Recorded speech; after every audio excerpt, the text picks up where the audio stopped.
Do you know what time it is?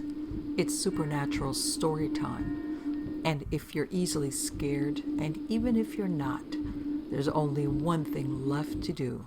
Just turn off the lights, because these are stories that you listen to only in the dark.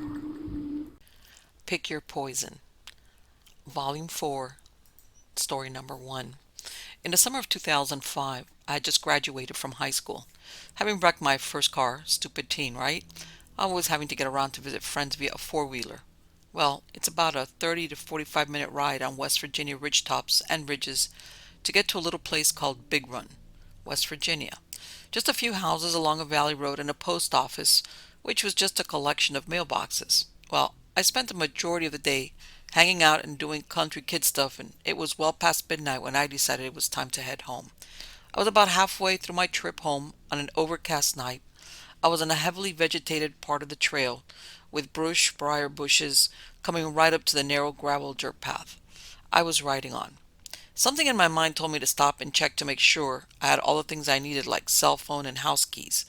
I sat on the ATV for about 20 or 30 seconds, checking my pockets, and when I was satisfied, I started to accelerate slowly forward and get back on the road. I heard from the hillside to my right a loud crack, like a thick branch being broken. This didn't alarm me too much, as there's a lot of stuff out there at night. I came to a part about 20 yards in front of me where the path got pretty narrow and I had to slow down to avoid being hit by briars and cut up. Well, when I got about halfway through this 5 to 10 yard section, I heard rustling in the bush to my right, the same side I heard the crack from moments earlier. It was seconds after hearing this that a large rock, at least the size of a basketball, came straight out from the top of the bush on the right side. It did not have an arc. It did not bounce or anything like that. It came out in a horizontal line, straight, like it was a chest pass in basketball. There is no way that it rolled down the hillside and bounced that high, or even if it had, would have been able to have the flight path that it did. It came out straight from the bush like it was thrown.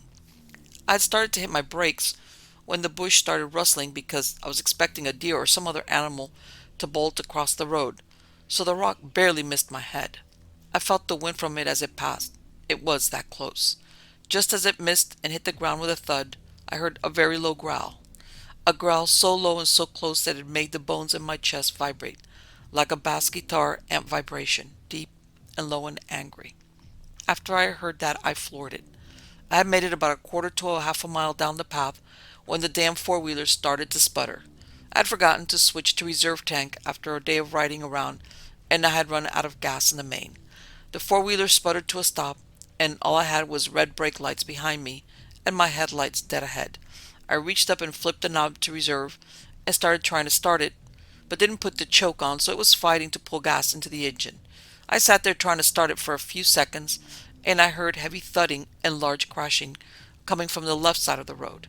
This side goes downhill to the bottom of the hill, and it sounded like a bull or a bulldozer was crashing its way through the woods and headed in my direction. It was at this time that anxiety and fear hit me like a sack of bricks, and I puked off the side of the ATV onto the road. I cranked that choke all the way up, and thank God the thing started, because I floored it all the way home and didn't look back once.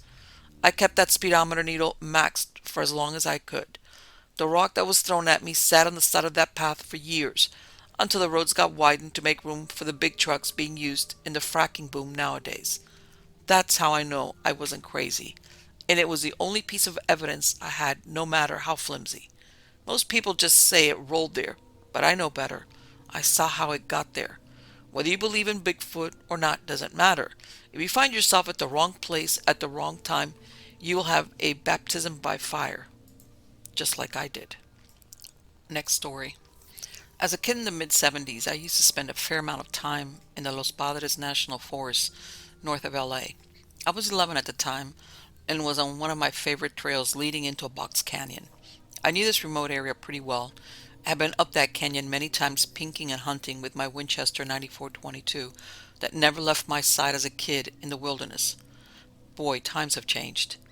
I was a good 1 to 1.5 hour walk up the canyon and almost to my perch where I could survey a very large area when around the bend comes an old dude, at least to me, He looked like he was maybe 50. He's walking a horse with a deer strapped across the haunches. He says hello and I say nice deer and we exchange pleasantries for maybe 30 seconds. He tells me to be careful, that he saw a mountain lion up the canyon a little ways. I thanked him and we went in opposite directions. The guy didn't scare me in the slightest, but I knew something wasn't right. He looked like he was coming from the late 1800s or early 1900s. His clothes, gun, saddle, canteen, you name it.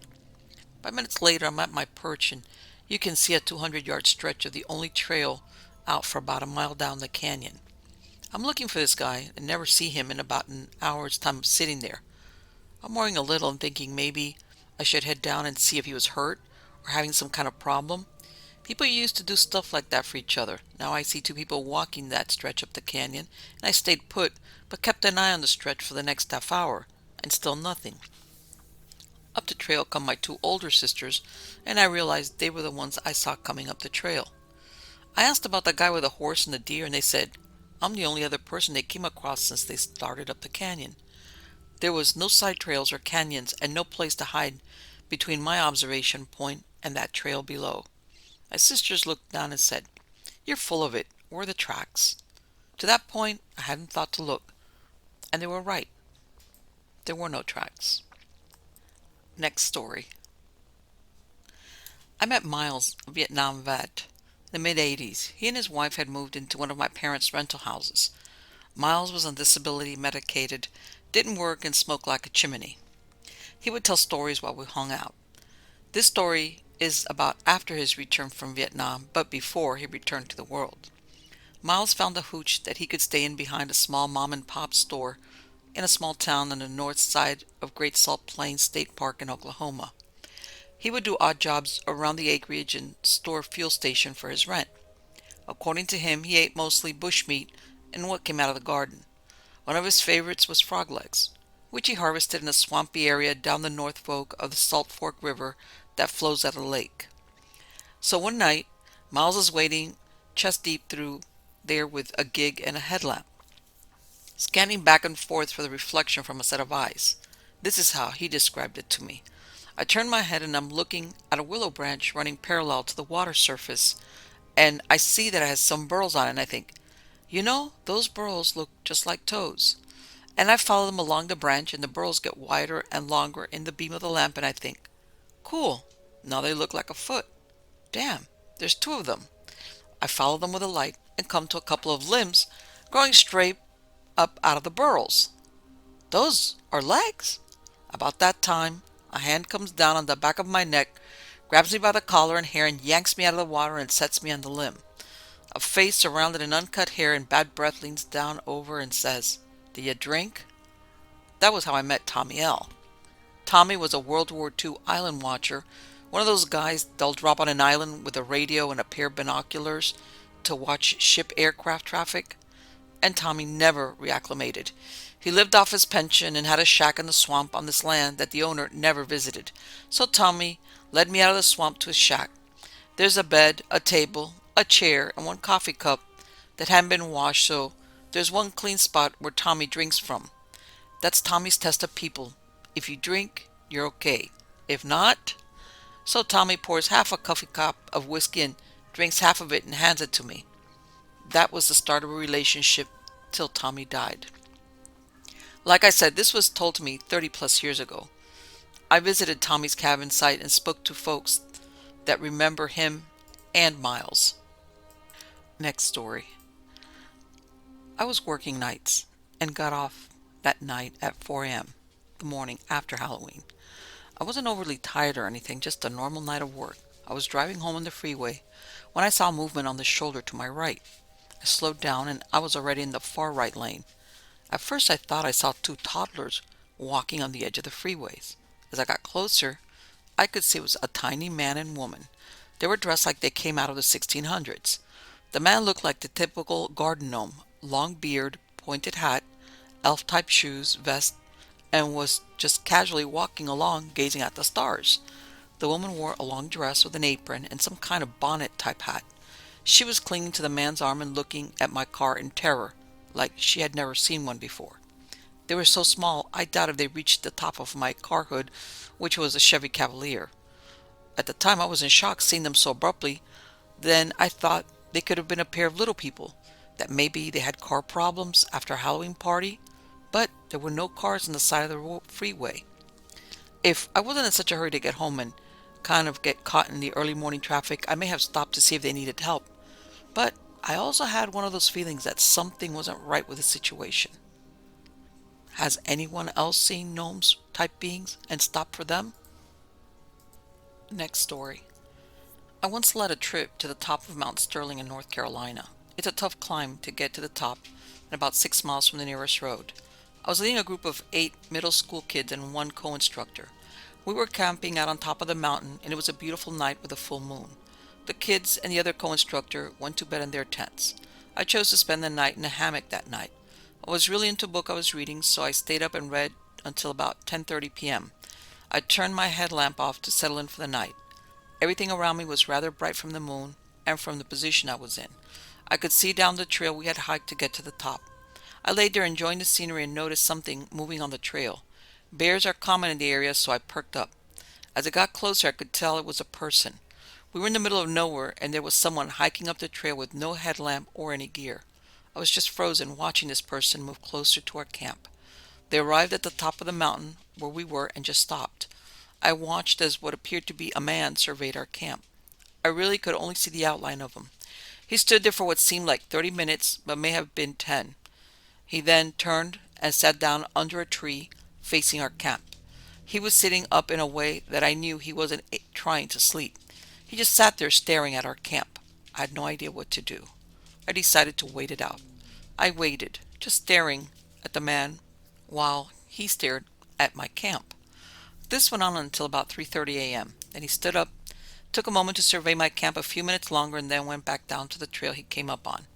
I, to this day, have no idea what that was all about, but it freaked me out. I was paranoid that we were being followed for the rest of the trip. And can you blame me? Next story. I'm a ranger at Yellowstone. A couple of weeks ago, I was exploring the Lamar Valley about 11 miles from the nearest road and even further to the park boundary. There in the middle of the trail is a perfectly severed deer head. No blood, no raggedness at the severance, perfectly intact. This is weird because I have seen wolf and bear kills, and I used to find cougar kills in South Dakota with radio tracking just after the cougar made them. This was not any of those things.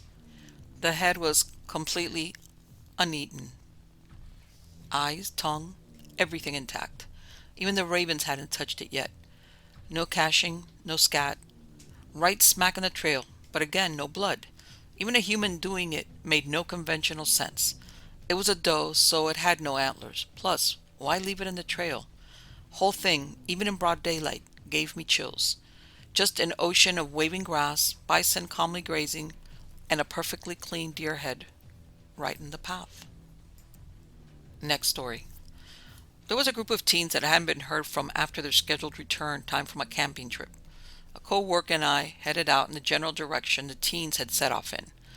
We'd been hiking for most of the day and seen nothing. We were about 35 kilometers into the woods at this point when we start noticing odd things. Sticks carved like spears stuck into the ground, weird carvings in the trees, a child stuffed animal hanging from a noose up in a tree. This place was nowhere near any road. It wasn't on the regular trail people would go on into the area. The really eerie thing was that everything was freshly carved. Somebody had been there within a couple of hours of us and made these things. Mind you, we're still looking for the teens. We kept on hiking and eventually made camp for the night, still kind of an edge from what we had seen earlier, but we settled down anyway and went to sleep. Got up with the sunrise, hoping to cover more ground before it got hot. We packed up the gear and got ready to go when I noticed a bit of shirt that had caught on a small tree and ripped along with some shoe prints. We were thinking, great, maybe we're close by to the teens.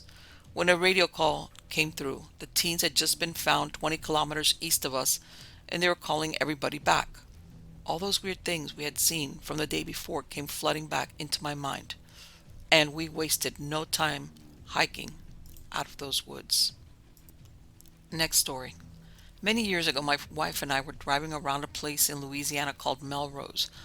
It's where all the old plantations, homes on Cane River are or were. So we're driving around on the back roads, sipping on some beer and listening to the radio.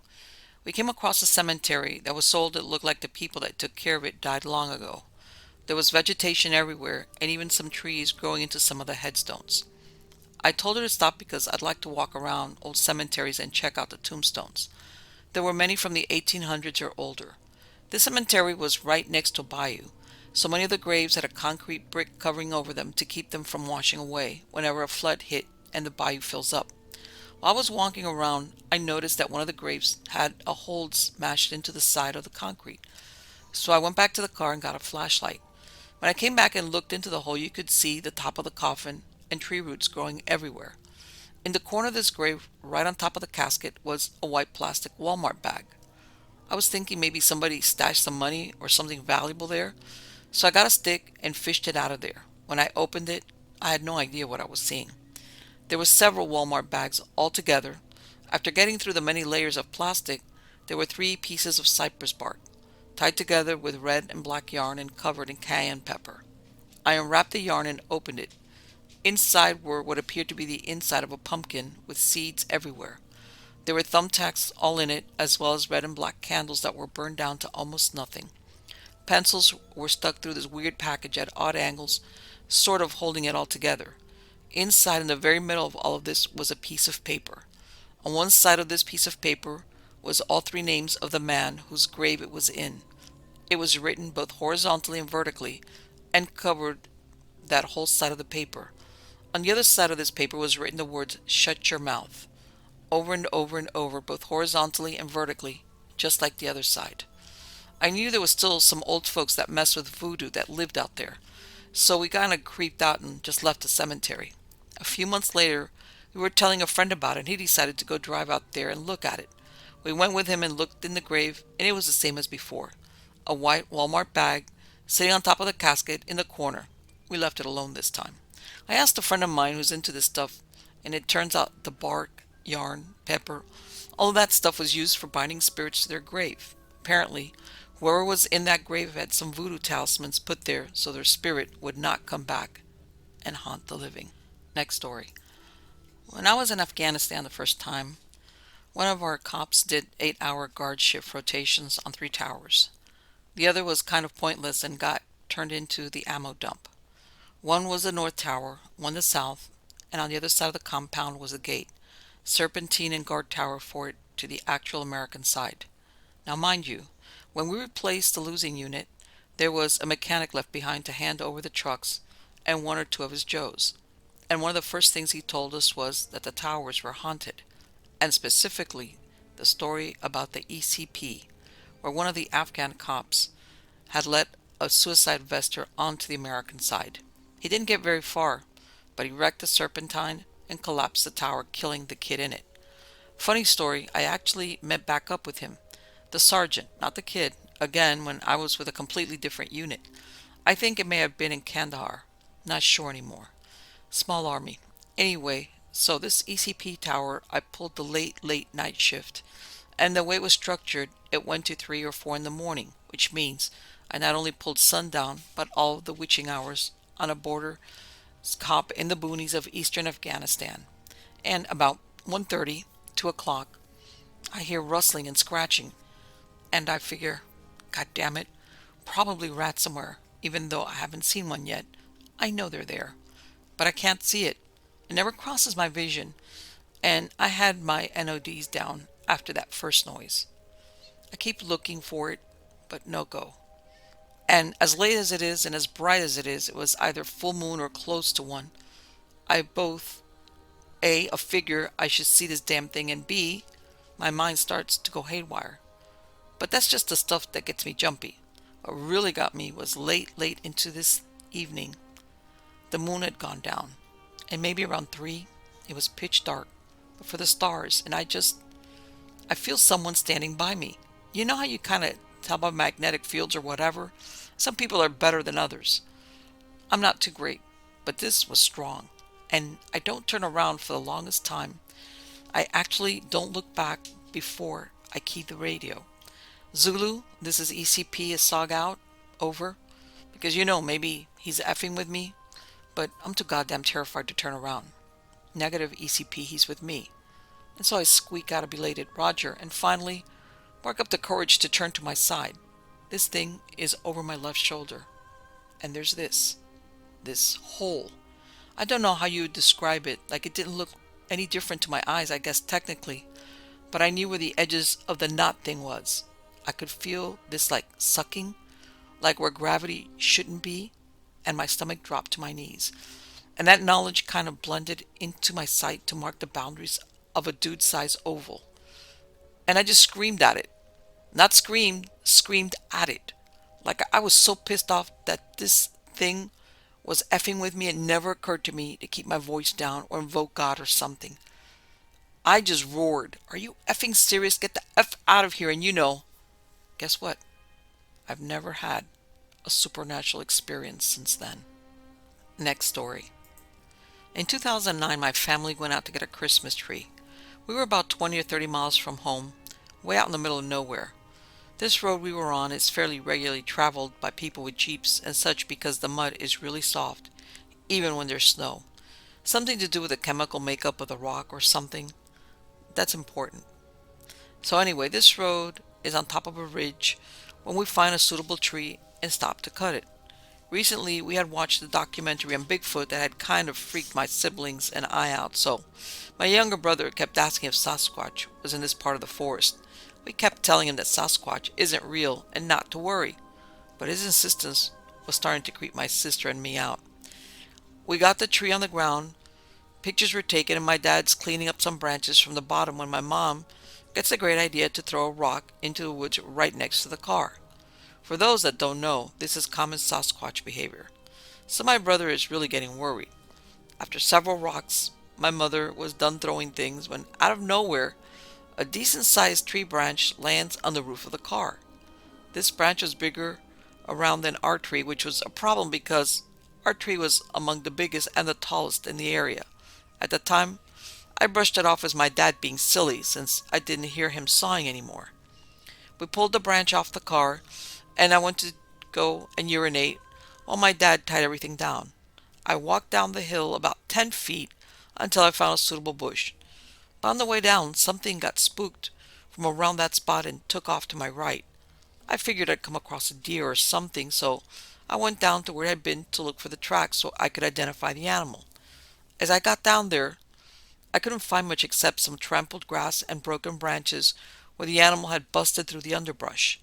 The grass was pretty thick, so I wasn't too upset by not being able to find anything. I returned to my chosen bush, did my thing, but as I was trying to climb back up the side where I had come down from, I slipped because of the mud. I'm used to that happening as it's a common phenomenon around here, but I was slightly miffed at having to walk along the side of the ridge on the north face in December. It was about 20 degrees, threatening snow, and about a 15-mile-an-hour wind. I left my coat up top since I hadn't expected to be down there that long. The mountain blocked the wind so that on top of it was closer to 45 degrees. I was walking along the side of the hill to where it got a little bushier. My mom yelled down, "Quit throwing rocks. You've hit my window twice." I yelled back that I wasn't throwing any rocks and kept going, thinking that my sister was just being silly and carrying on with the Bigfoot thing. As I was reaching the patch of brush that I was going to climb, I came across what looked like a human footprint, but without shoes in the mud. It was about 14 inches long and had hair imprinted in it. At first I thought it was a bear, but bears around here don't get much more than 150 or 200 pounds, and even a big one only has 7-inch feet. As I was examining this track, I heard something fly over me. I look up in time to see a branch landing at the top of the hill, which is only a little way up now. I then looked in the direction it came from just as something was retreating down the hill in the brush. I never saw it, but it was big, and I made a new world record for highest standing jump because I made it to the top of that hill in picoseconds. I got back to the car totally out of breath despite it only being 20 yards and hopped in. My dad was just getting in as I ran up, and everyone else was already up. They asked me what was wrong, and I said, "I don't know, but something down there is throwing rocks at us. Let's go." My parents looked at each other, and for once there is always a real explanation. "Let's go find it," Father didn't hesitate to leave. This is what made me a believer in Sasquatch. About 2 miles down this road, we're going about 25 when this truck comes flying up behind us and won't back off.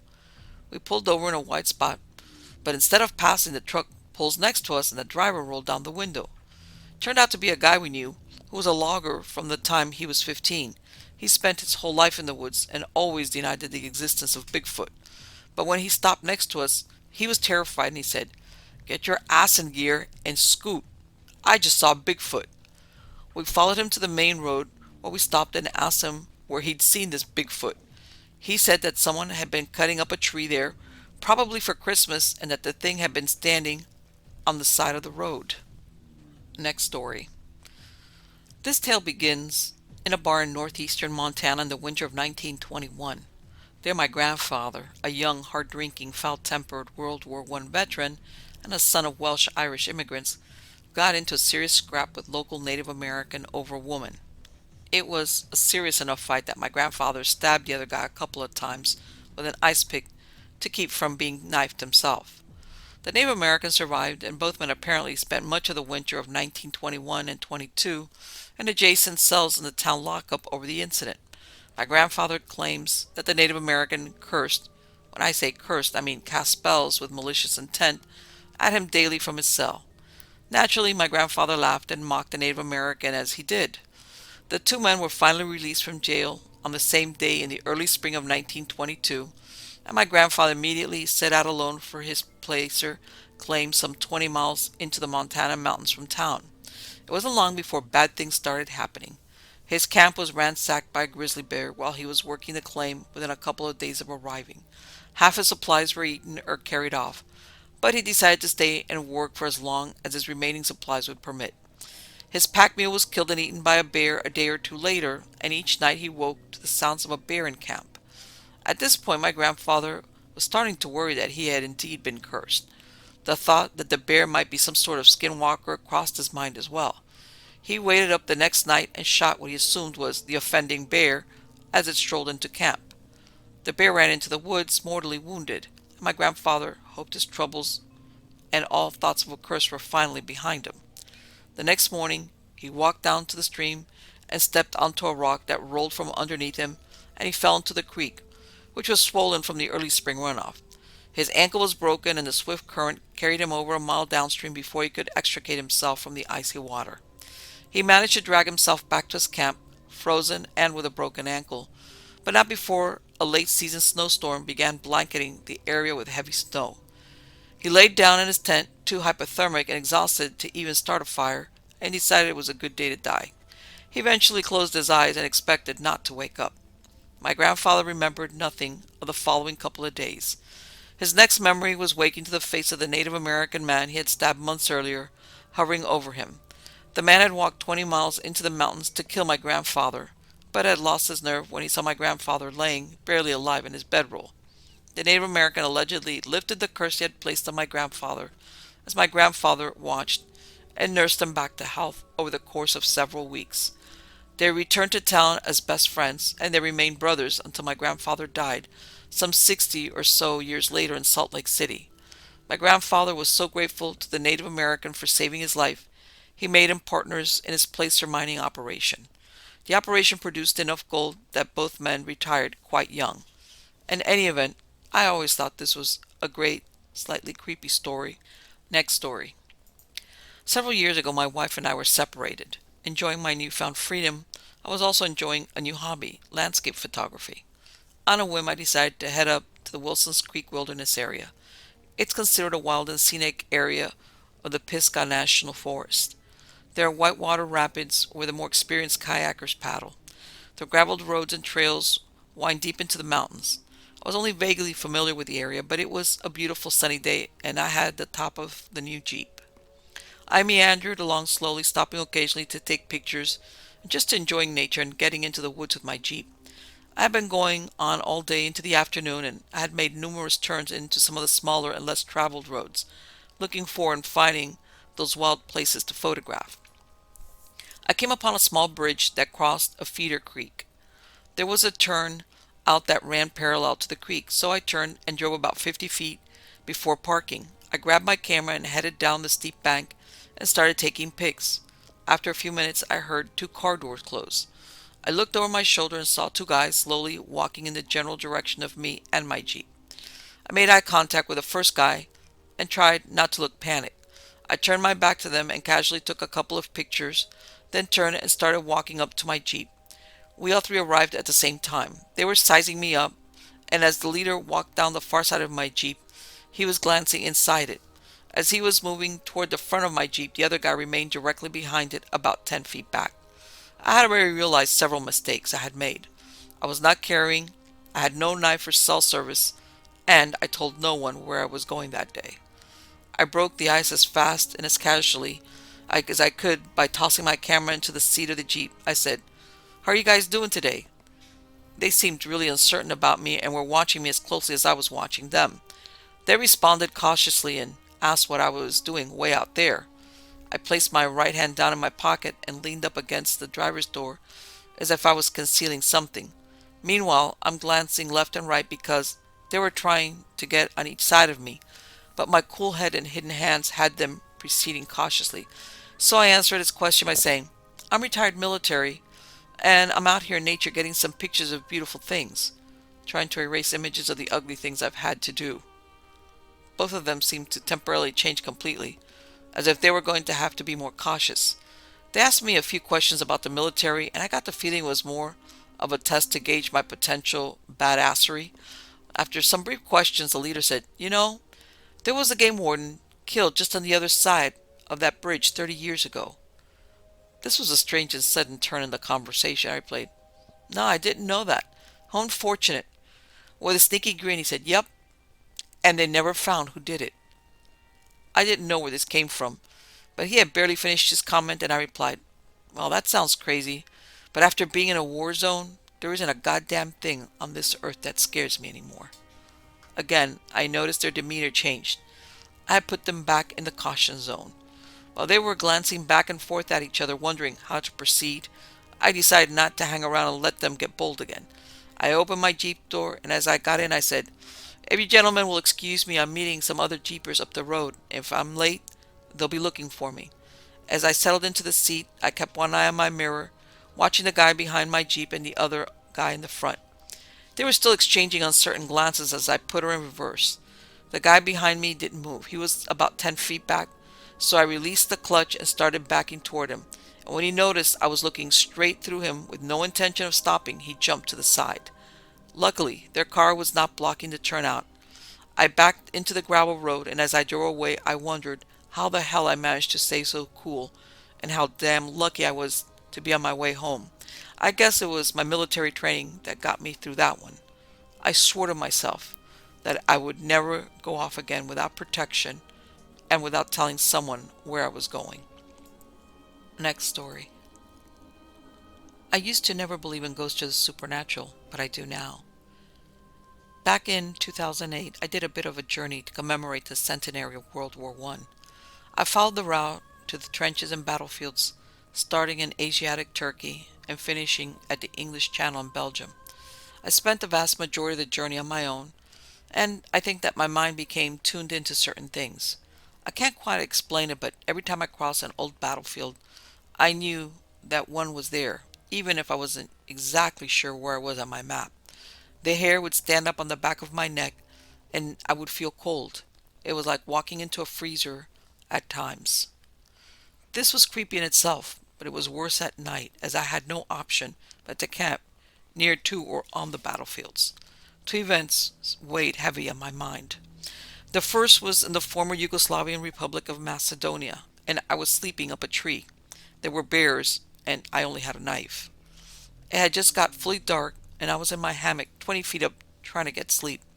I heard what sounded like horse hooves on the rough track below me. It wasn't just one horse, but many. I hadn't seen anybody else that day, so it was slightly unusual to say the least. Although Macedonian policemen had warned me about smuggling gangs going over the mountains to Greece, so I was a bit worried about that. I could also hear what sounded like continuous thunder rumbling in the distance. After about 20 horses had passed, I plucked up the courage to shine my torch on them. There was nothing there, and the thunder noise stopped at the same time. The second event happened a couple of thousand miles further on, while camping in a forest east of Saint Milel in northern France. It was dark when I set up camp, a bivy and bag and a tarp. I knew that I was near a battlefield as I'd gone through the same goosebumps and chills that I did many times before. I was shattered and I just wanted to get to sleep, so I didn't bother with a fire. Just as well seeing that I'd inadvertently camped in the middle of the battlefield where a good proportion of the shells were duds. I awoke to a shout. I'd gotten used to camping defensively, so my back was to a fallen tree, and I edged further towards this as I listened. The shout came again. It was in German, and the two words will remain with me forever. Beschussanschlag. I don't speak German, so I only found out later that it means shell attack. Who the heck would be out in the early hours of the morning shouting shell attack in German in the middle of a French forest? I heard it one more time and then nothing. I was glad when daylight came. It had turned into a very long night. Upon daylight, I instantly understood the shouts. In my eagerness to find a camping spot, I had camped on the only flat spot around. The rest was a mess of old shell craters and sunken trenches. I would find out later that I had camped about 20 feet in front of the first line German trenches from 1916. I had camped in no man's land. I shouldn't have been there, and I didn't make the same mistake again. Next story. I used to be an avid paranormal investigator, and I've hunted in some pretty cool places. This event and the aftermath started at Waverly Hills Sanatorium in Louisville, Kentucky. I had been invited for an investigation at night with this friend of mine and the group she was in. My then girlfriend and now wife didn't go. She is also medium, but she was battling cancer and just had chemo, and I couldn't be around her for 48 hours, so I decided to go to Louisville, my hometown, and stay at my parents' and do a ghost hunt with my friend. Up until this point, I had seen some pics and caught some cool EVPs, so ghost hunting was a harmless pastime to me. I called my friend Sarah and said, I'm on my way up. Waverly is huge, and we had 6 of us. This was her group, and she was the only one I knew, so I paired with her and her friend Jenny. The other 3 went on their own. We went through and saw some shadows and stuff, but nothing crazy. We then decided to go to the body chute, which is where some 80 to 100 patients who had been taken by tuberculosis had been wheeled down to meet waiting ambulances so other patients didn't see them. We got in this thing and immediately started getting messed with, poked, scratched, and whispers in our ear. It was insane. This chute is like 400 feet to get through and felt like 5 miles. About halfway through, Jenny flipped and became hysterical. Something overcame her. Sarah soon got scared as well. I had Jenny over my shoulder carrying her, and Sarah digging into my arm so hard she brought blood, and holding my hand so hard she almost broke my fingers. We eventually got out and walked all the way around the property to our cars and left. This night would be the end of our friendship. We never spoke or hunted together again, and as you will learn in a few, they may have been plagued with the same thing I'm about to tell you. I returned to our apartment in Nashville, actually Hendersonville, but it's in the metro. I didn't say crap about what had happened and actually said we saw a couple of shadows and it was uneventful. I didn't want to get into the stir up the demons, taking down from my girlfriend thing. She didn't like that place anyway and said it was full of bad things preying on the dead. Fast forward about a month. I woke up from a nap. I worked nights and slept through the day. I peeked out of the covers and saw a black shadow person watching me sleep. I looked again and it was gone. From there it got ugly. We started getting burned and scratched and basically tormented daily. We ended up moving our bed to the dining room and sleeping with the lights on 24/7, 365 days. It would ride in my car with me. It ran through me and knocked me down.